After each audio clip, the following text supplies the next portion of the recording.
je suis Julie, je suis coach sportif et diététicienne. Je travaille pour l'application Decathlon Coach, je m'occupe du contenu de l'application. Je suis mariée, j'ai 2 enfants, je vis à la campagne. Je pratique le yoga, la marche, le trail, le renforcement musculaire. J'adore les salles de remise en forme pour leur variété d'activités. Et je suis ici aujourd'hui pour vous parler de l'IMC, l'indice de masse corporelle.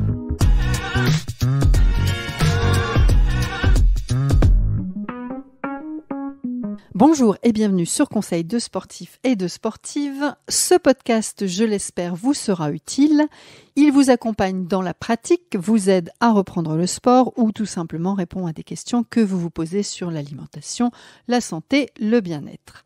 Je suis Sandrine, je travaille chez Decathlon. Chaque semaine, je reçois des expertes, des experts, des passionnés de sport. Ensemble, ils nous partagent leurs connaissances, leur expérience et bien souvent quelques tips et astuces. Cette semaine, à nouveau, je reçois Julie. C'est notre coach, nutritionniste, diététicienne et reine du batch cooking. Bonjour Julie. Bonjour Sandrine. C'est dur à dire coach, nutritionniste, diététicienne. C'est super dur à dire. Ce qui est moins difficile à dire, c'est IMC. Alors c'est une question qu'on m'a souvent posée et c'est donc une question que je vais te poser. Qu'est-ce que l'IMC ?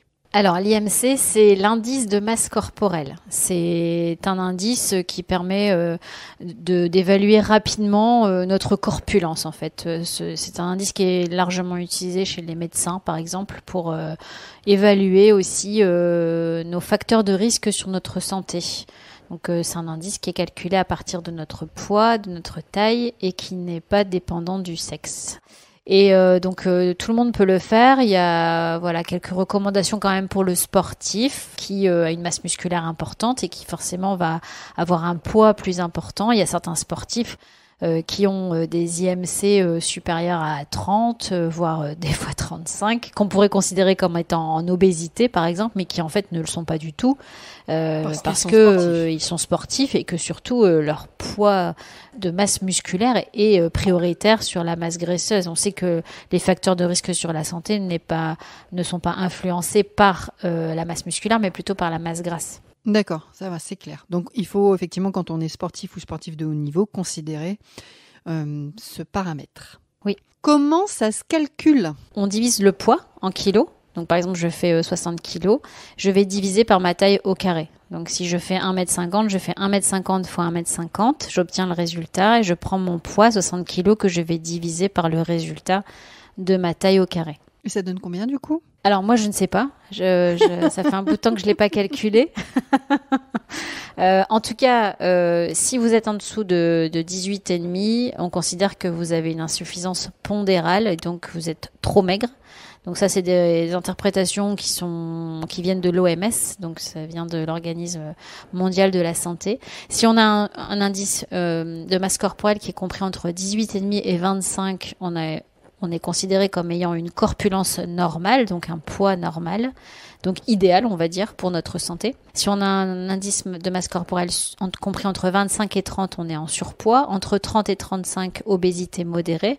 Entre 35 et 40, obésité sévère. Et plus de 40, obésité morbide ou massive. Il y a les deux noms.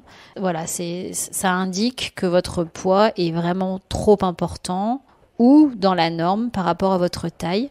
Et de là, on vous range un peu dans des cases qui vont dire, attention, là, vous risquez pour votre santé, typiquement le diabète, des problèmes vasculaires, que ce soit au niveau cérébral ou au niveau cardiaque, des problèmes aussi de cholestérol, etc. Donc, c'est des indicateurs de votre santé et des facteurs de risque pour votre santé. Je pense que tout à l'heure, dans l'introduction, tu as dit qu'il n'y avait pas de différence entre l'homme et la femme pour l'indice de masse corporelle. Il n'y a pas de... Non, il n'y a pas de différence. Non. Parce que c'est un indice qui dépend du poids et de la taille, uniquement. Et est-ce que ça peut différer en fonction de l'âge ? Alors, normalement, non.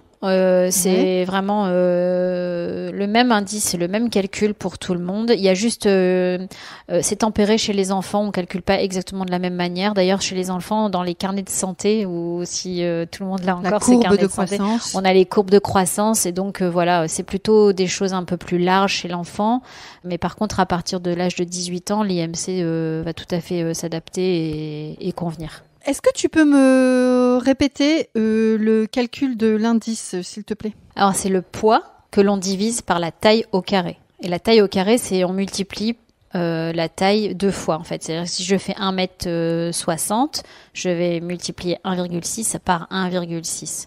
On parle aussi souvent de poids de forme. Est-ce que c'est intimement lié avec l'IMC? Alors oui et non. Chez le sportif, en fait, on peut avoir un IMC qui n'est pas dans la tranche normale de corpulence normale. Soit certains sont vraiment en insuffisance de masse musculaire, soit sont vraiment en gain de masse musculaire et donc dépassent les 25 recommandés. Mais pour autant, ils sont quand même en poids de forme. C'est-à-dire que pour moi, le poids de forme, c'est le poids dans lequel on se sent bien. Ce qui nous permet de vivre au quotidien, d'être en forme, de se réveiller avec une bonne énergie, de pas avoir de coups de fatigue, etc., de pouvoir faire tout ce dont on a envie. Donc c'est dans le poids dans lequel on se sent bien. Après, il y a ce qu'on appelle la formule de Lorenz qu'on retrouve très facilement sur le web, mais en fait c'est très dépendant de la taille et donc et de notre âge. Donc je suis pas très fan. Bon, après c'est une formule qui a fait certainement ses preuves, mais que je n'utilise pas beaucoup. Là, tu vois, tu parles d'âge, donc un peu, ce que je te posais comme question tout à l'heure par rapport à l'IMC, est-ce que ça diffère en fonction de l'âge? Donc là, c'est pris en compte dans ce calcul-là. Voilà, ça s'appelle la formule de Lorenz, c'est L-O-R-E-N-T-Z. Donc c'est la taille en centimètres moins 100 plus l'âge en années divisé par 10. Voilà, et puis ça permet d'avoir un indice, mais je pense que la meilleure façon de savoir si on est en forme, c'est de se baser sur nos ressentis en fait, et de voir si on commence à prendre un petit peu de poids, si on commence à être serré dans nos pantalons, ou si on a du mal à se mouvoir, ou si on est fatigué, ou on peut se dire que peut-être et puis si on se sent pas bien dans son corps, tout simplement, en fait, on peut se dire qu'on n'est pas notre poids de forme. Pour conclure ce sujet, il y a quand même une question hyper importante, c'est est-ce que ce calcul d'IMC est important, est utile pour le sportif ou la sportive? Alors, si on fait un sport de musculation, il est pas utile. Parce que comme je l'expliquais tout à l'heure, cet indice se calcule sur la base du poids. Et donc, si on a une masse musculaire très développée et très importante, on va avoir un poids qui va être assez augmenté. Et donc, on peut se retrouver dans la catégorie surcharge pondérale ou obésité. Alors qu'on ne l'est pas. Enfin, quelqu'un qui pratique la musculation, qui a un taux de masse grasse et de graisse très très peu élevé, n'a à mon sens pas de risque pour sa santé majeur. Donc du coup non, moi je fais attention, voilà. Et en revanche, sur les personnes qui pratiquent l'endurance ou des choses comme ça et qui se retrouvent à avoir des IMC qui descendent en dessous de 18,5, là ça peut être un indicateur de catabolisme musculaire important, c'est-à-dire que la musculature, enfin les muscles se dégradent, ne se régénèrent pas comme il faudrait, et donc ça peut être un indicateur. Voilà, donc c'est à tempérer en fonction de la pratique qu'on a, de comment on se sent dans notre corps. Je ne crois pas que ce soit un calcul à faire systématiquement. De toute manière, ça ne bouge pas énormément. Si on perd 3 ou 4 kilos, ça va pas nous faire sauter d'une tranche ou...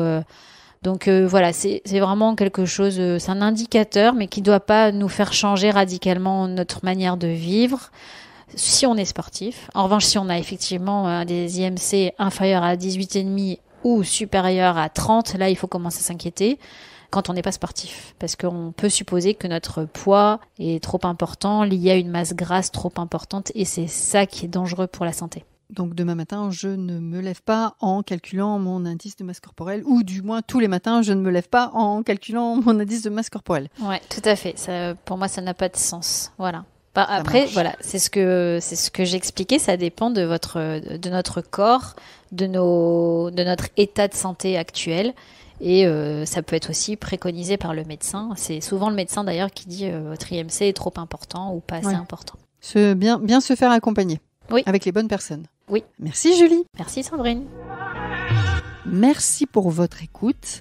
Eh bien, je n'ai plus qu'à vous suggérer de partager cet épisode à votre entourage, d'aller nous mettre de jolies étoiles sur Apple Podcast et Spotify. Vous voulez m'écrire pour me suggérer des idées de sujets, des commentaires, des remarques, eh bien n'hésitez pas, écrivez-moi à podcast.decathlon@gmail.com podcast.decathlon@gmail.com et tout ça en minuscules. Je vous souhaite une belle semaine, on se retrouve la semaine prochaine. Bye bye. Merci.